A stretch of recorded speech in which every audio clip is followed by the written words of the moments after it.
Do you want to be Prime Minister? Do you know something, Nick? Not for the sake of the office or the title, because I couldn't give a damn about that. Never been interested in that. For me, politics is not about it's not about what I become in terms of a personal status. It's about what I can do. Right now, I believe I'm the only person. In this clip, we are going to witness an intense interview between Nigel Farage and LBC's Nick Ferrari. Before we dive into the full story, comment where you're watching from, and don't forget to like and subscribe so you don't miss the next one. The conversation sets the stage for a detailed political exchange that explores key issues surrounding Nigel Farage's views, political career, and public perception. As the interview unfolds, it becomes clear that this is not a simple discussion, but a more intense and confrontational exchange shaped by strong political differences and challenging questions. Let's get into it. Over the, nearly 45 years since I've gone back, and a lot of them really liked me at the time and still do. And a lot of them didn't like me then and don't like me now. And I was always being controversial and saying stuff. And I was quite proud of meeting the old headmaster many years later, who said he'd voted for me in the European elections. I quite like that. Oh, that's good. I quite like that. You joined the Conservative Party age 14? I did, and that was because of the speeches at the school. Keith Was Joseph. Ted Heath as well? I listened to Ted Heath. He came and spoke as well. He didn't convince me, I can tell you. But Keith Joseph came along. What did you like about Keith Joseph? What do you know is really interesting, but you, sort of Sunday lunch with, certainly in my father's case, Victorian grandparents, born in Victorian England, Of course. Who'd been born into a country with an empire, who'd seen great sacrifice, but victory or the winning side in 2 world wars. And by 1975, and those years after that, a feeling that it was all over. That literally, Britain was finished. Inflation nearly 30%, unemployment 3 million. The whole thing was falling to pieces. We were the sick man of Europe. And when I heard Keith Joseph speak in 78, this was a national plan for renewal, a radical plan for renewal. Many would say there are parallels with today, Nigel Farage. What you just outlined, where United Kingdom, UK was. Yes. Accurate or not? No, it's worse now. Why so? We haven't yet reached the economic depths that we did in the late 70s, but we will. It's coming. I can see it, I can feel it, smell it, I know it. And then the divisions were between unions and management, between left and right. Yes, they were all there. Obviously Ireland, a different kettle of fish, but on the mainland. Those divisions were there, but we were all still very British. Let's come to your third choice, and this is as you emerge, I think, and start to put a career together in the city. Some would say it's an interesting choice. You're going for a number by madness, Nigel. Well, you see, I couldn't wait to be a grown-up. One of the reasons for not going to uni was I want to be a grown-up. I want to earn my own money, buy my own house, do my own thing, make my own decisions, be free, not be told by anybody what to do. And part of that was passing a driving test and getting a car. And suddenly, you've got a car, and you can go anywhere you like and do anything you want. And a tremendous sense of freedom. Funny, today, a lot of people I work with, young people I work with in politics who live in the big cities, for them, passing driving tests and getting cars is not, they just get an Uber. But for me, that it was part of becoming an adult, it was part of being free. By the time I was 18, I'd had enough of school, had enough of rules, had enough of being told what to do. And so I chose the madness track just because it was part of, wow, I'm a grown-up. Let's go for a drive. I like driving in my car. It don't look much better. Driving in my car, madness, 1982. Come on, Nigel Farage, your first car? It was a hand-me-down Austin Allegro. Maybe not one of Britain's finest, but it worked, and it did me well. And yeah, just that sense I can go wherever I want. That was your first car. You mentioned youngsters doing jobs in pubs and things like that. Before you got into the city, did you do a job working behind a bar or in a restaurant? So I was a member of the local golf club in Down, the village I'm from, and I used to go up there, and the professional would go out and play matches with the captain and leave me in charge of the shop.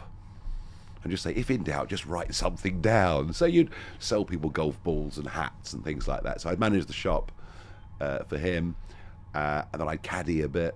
So there were sort of jobs like that at the golf club that I did to earn some money. And of course, having a few quid in your pocket is a very good feeling. Let's move you away from school into your teens and your early 20s, but just before we take you away from the college, your former head teacher showed great respect. There were largely discredited stories about your supposed antics at Dulwich College. Has that coloured your view of your school days in any way? Because clearly you enjoyed it. You clearly loved the CCF. Clearly. Has it coloured your memories? I enjoyed the whole place. I had a ball of fun there. I probably wasn't the best behaved person they've ever had. But my leaving report was really quite funny, you know. I mean, you know, he's been a blooming nuisance, but we're going to miss him. Look, you get accusations of things that you've said and done, and who's to say when we're 14 or 15 we don't say things that are inappropriate or wrong or abusive, or because we do. So it's what kids do. But see, this is the funny thing, isn't it? If you're in politics, it's not very difficult to find people you've met in your life who will say disobliging things about you. It's just the way it is. We're going to take you into the workplace, and there'll be more music from Nigel Farage on the way. You're listening to Farage on the Record. It's time for the news headlines on LBC. Let's take you into the workplace. So the military's loss was the city's gain. Yeah. Talk us through that, Nigel. Just extraordinary. Just extraordinary. You know, you're 18, you've got your new suit. You get From Hepworth? you get the trailer. I can't even Harry remember now. Fenton? Probably CNA or something like that. You know, and you come up to London and you walk into a grown-up's world, and you walk into what was a very noisy world. Dealing rooms, people shouting, big ashtrays built into the desks, 2 phones. Just so exciting. So exciting. Who made the introduction? Did an old mate ring you and say, hey, It happened to you've be. got to get It that happened to be a bloke. Do you know what? It was a bloke called Bob. I met at the golf club. He said, "You know, what are you going to do, son, when you leave school?" I said, "Well, you know, I'm toying with this, but you know, father's on the stock exchange, but I'd rather do something a bit different and forge my own life." And he happened to be a managing director of a firm on the London Metal Exchange, and that's where I went. I mean, if I told people what a working day was like in the early 80s in the city, I don't think anybody listening would even believe it. try me, and I'll see if I can match it with Fleet Street. Well, so I tell you what, I bet there's some parallels. Sort of 11:30 was the time for the sharpeners,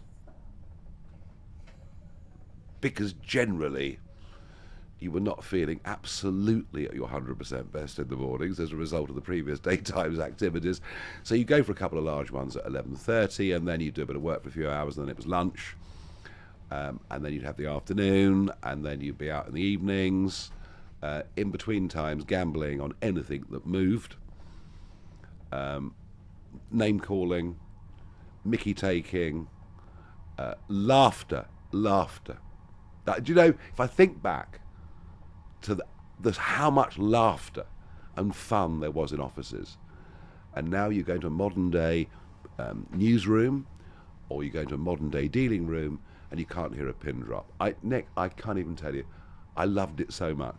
I absolutely loved every minute of it, and I loved the people.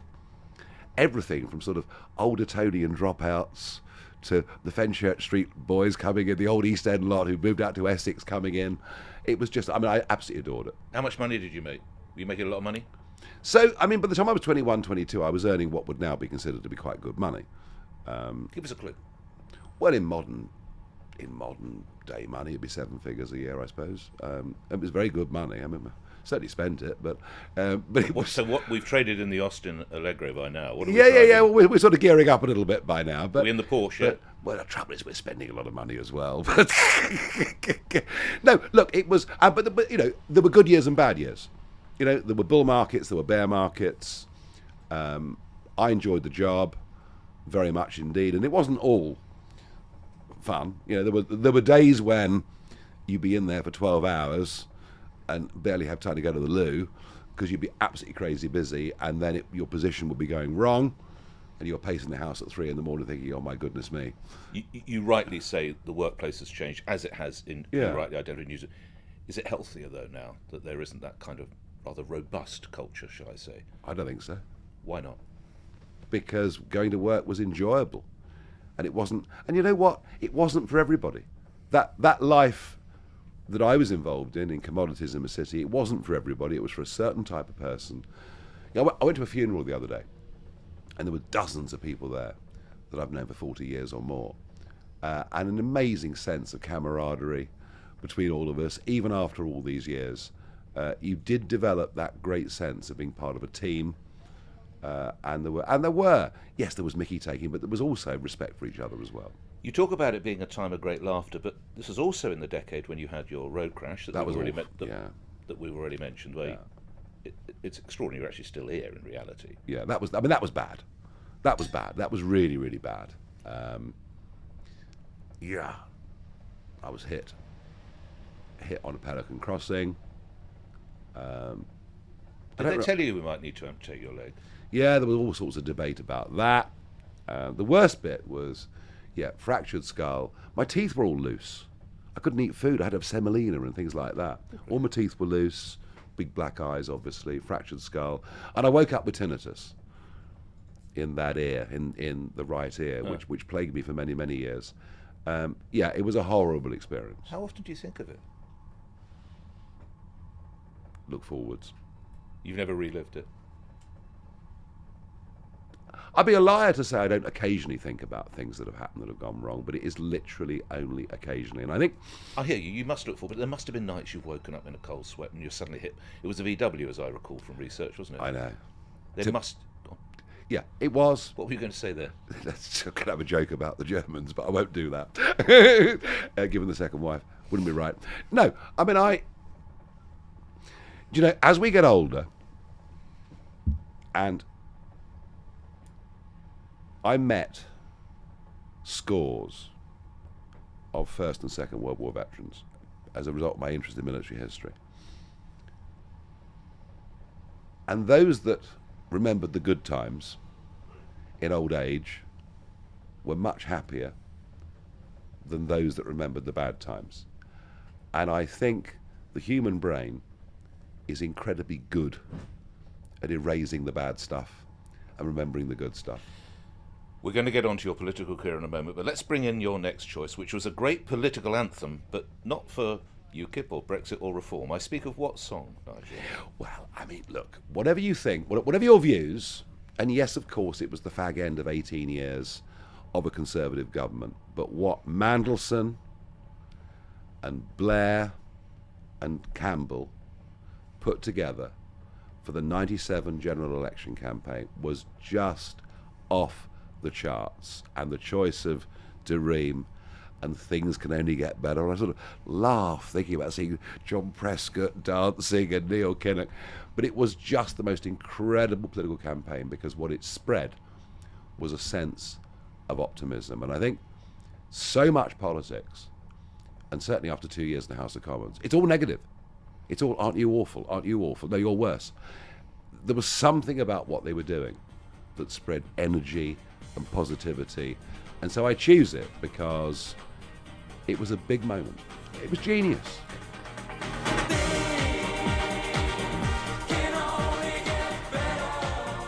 Things Can Only Get Better, Dareem, 1993, of course referencing the Labour general election of 1997. Right, let's get into your real political side now.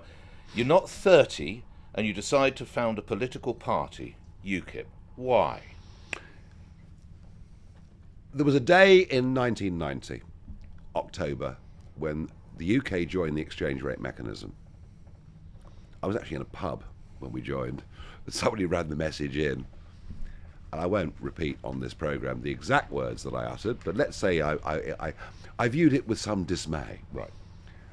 I thought, this can never work. Who are these morons that think this can happen? We're a different economy to Germany's, etc. And the next day, you know, every trade union supports it, every big business supports it, every newspaper pretty much supports it, the BBC support it, obviously.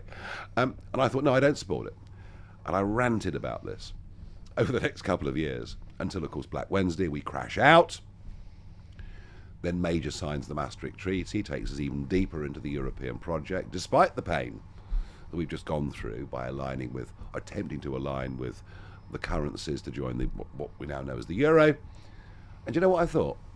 I thought, I finally found the thing I'm good at. I finally found the thing that I'm good at, which is seeing where everything's going, reading the tea leaves, and predicting what public opinion will be in a year or two's time. But you're also being good at an outsider, aren't you? You are a maverick. Where does that sense come from? Devilment, and being a very firm individualist. Very firm individualist. But look, I felt the entire political class had got this big project wrong. And so I said, the hell with it. There was a professor called Alan Sked who ran a thing called the Anti-Federalist League, a campaigning group that did stand for the odd election, and a few of us got involved, and I was there at the launch of UKIP, but in fact I was the first ever candidate adopted by the party. I stood in the Eastleigh by-election back in 1994. I got 952 votes. I think I met every single one of them over the course of the campaign. And it was funny because logic said I shouldn't do it. Why?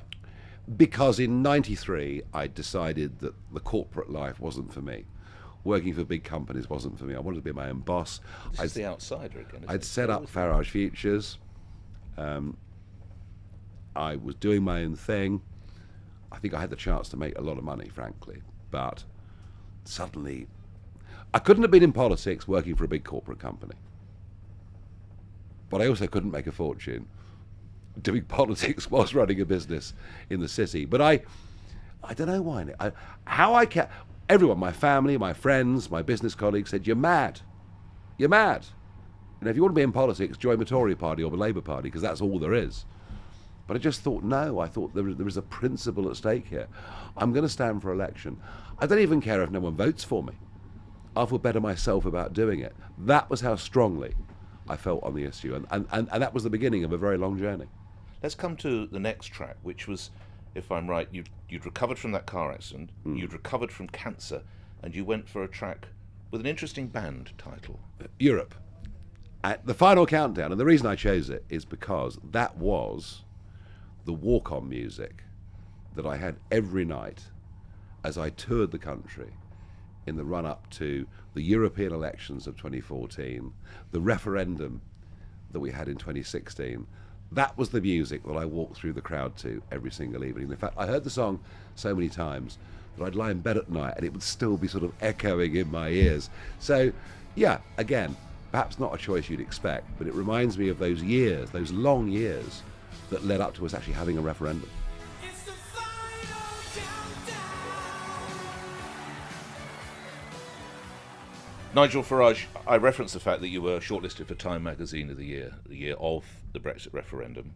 We look back on Brexit now. I can hit you with a barrage of figures. £90 billion loss from the economy, 8% loss from GDP. Are you ready to accept that Brexit was a failure? No, we're not living in caves, are we? I mean, that's what George Osborne told us, the Chancellor, back at the time. Look, it was a political, constitutional choice to take back the ability to control our borders and run our own country. And the tragedy, almost exactly 10 years on, is the Conservative Party, who'd opposed it all the way through, then belatedly adopted it, won a general election off the back of it, and then steadfastly refused to implement it. And that is a big disappointment. But is it the right thing to have done? I have no doubt. Prior to that, you celebrate your half-century as an MEP, re-elected as an MEP, UKIP topping the European Parliament elections. How good was that? You tell me. How good was that? That was the first party that had won a national election that wasn't Labour or Conservative since 1906. That was an amazing moment. And don't forget, by then, I'd been in the European Parliament 15 years. I mean, talk about patience, talk about resilience. I just kept going year after year after year because I believed in it that much. There's one more piece of music to come, selected by Nigel Farage in a moment. You're listening to Farage on the Record on LBC. Let's move on from Brexit, and you leave the European Parliament. I have to remind you, I want to ask you your memories of some of your colleagues. You once said of Herman Van Rompuy, he has the charisma of a damp rag and the appearance of a low-grade bank clerk. As you left, you said, you're not laughing now. Your memories of Jean-Claude Juncker, Guy Verhofstadt, Michel Barnier, good blokes? Want them in your cricket team? I mean, I tell you what. I mean, Verhofstadt was just a fanatic and hated me, but of course learnt if you attack Farage, you'll get big views on YouTube. So I became quite useful to him as time went on. Juncker, he was funny. I'll tell you a funny story. It's the Brexit referendum's happened. The results come through on Friday morning. There's an emergency session of the European Parliament in Brussels on Monday. I get the Eurostar over with bodyguards, and at 3 o'clock it's due to begin. I thought, well, I'll time this perfectly. So I got there at about 2 minutes to 3 to make my modest way down to my front row seat. And already in the well of the Parliament was Juncker. And they used to allow photographers and cameras in before the session began. So there's Juncker waiting for me. And I walk down. It's the shot they all want. It's hello, Jean-Claude. And he sort of hugs me. And he whispers in my ear, you bastard. So, of course, the picture is the two of us having a laugh. Look, you know what? You can disagree with people politically, but like them as human beings. And this is actually a very important point. We're now getting to a polarized position where we hate someone because they've got different opinions, rather than respecting their right in a free society to have them. You leave UKIP saying, I want my life back. Yep. A few years ago, you left Reform, although they dragged you back because you were retiring from politics again. Will you retire again? Do you want to be Prime Minister? I keep trying to run away. It's like The Godfather, isn't it? They keep dragging me back in. Do you want to be Prime Minister? Do you know something, Nick? Not for the sake of the office or the title, because I couldn't give a damn about that. Never been interested in that. For me, politics is not about it's not about what I become in terms of a personal status. It's about what I can do. Right now, I believe I'm the only person that's got sufficient public rapport and the courage to take on the establishment and do what needs to be done. Right now, I'm the right person. May well be in a couple of years' time or more, somebody else comes along who's better equipped.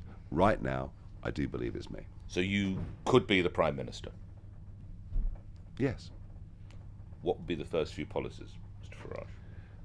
We've got to restore trust in the fact that voting actually counts for anything. Otherwise, things like riots and public disorder will become more commonplace. Voting is our safety valve. That's our way of expressing our opinion without fighting.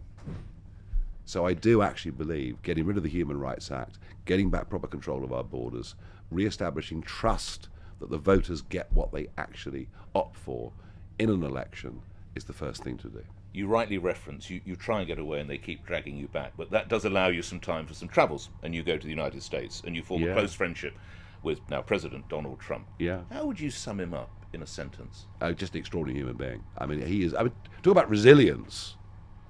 I mean, they've tried to assassinate him time after time. He's a remarkable human being, and you can love him, you can hate him. Is he positive for the world, Nigel? Oh, I think he's helping reshape the world. Is that in a positive fashion? I believe that it is. With the conflict in Iran? I'd love to see the end of the Iranian regime. They're ghastly. Absolutely ghastly. He may not succeed in it.